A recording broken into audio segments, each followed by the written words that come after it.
অবশেষে আমিও 100 জিবির সাথে পাশাপাশি 10 জিবি বোনাস পেয়ে গেলাম শুভ নববর্ষ উপলক্ষে। আপনারা এখনো পাননি? এত সহজ এই এমবিটা নিয়ে।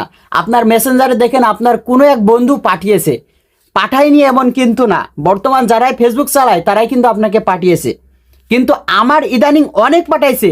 আপনাদেরকে সাবধান করে দিচ্ছি, যারা যারা আমার এমবি দিয়েছেন এমবিটা ফেরত নিয়ে নেন, নাইতে কিন্তু খবর খারাপ আছে। ভাই কি ভাবতেছেন? এই যে এই মেসেজটা এত পরিমাণ ফরওয়ার্ড হচ্ছে যে আমি পাইছি আপনারা পাইবেন, এটা কিন্তু যে লিঙ্কটা তৈরি করছে সেই কিন্তু সাথে সাথে লিখে দিয়েছে যে আপনি পাইবেন। আপনি কিন্তু পাননি তবুও শেয়ার করে দিচ্ছেন, আপনি পেয়েছেন থাকেন ভাই। এসব ভণ্ডামি লিঙ্ক প্রতিটা ইভেন্ট এবং প্রতিটা বছরে কিন্তু চলতেছে সোশ্যাল মিডিয়াতে, যে এরকম ফ্যাক লিঙ্ক শেয়ার করে মানুষের আইডি হারিয়ে যাচ্ছে, মানুষের অনেক হ্যাক হচ্ছে, মানুষ ব্ল্যাকমেইল শিকার হচ্ছে। তো আপনারা সবাই সাবধানে থাকবেন গাইস। বন্ধু যারা আছেন তারা কেউ দয়া করে আমাকে দিবেন না, এবং আমার বন্ধু এবং যারা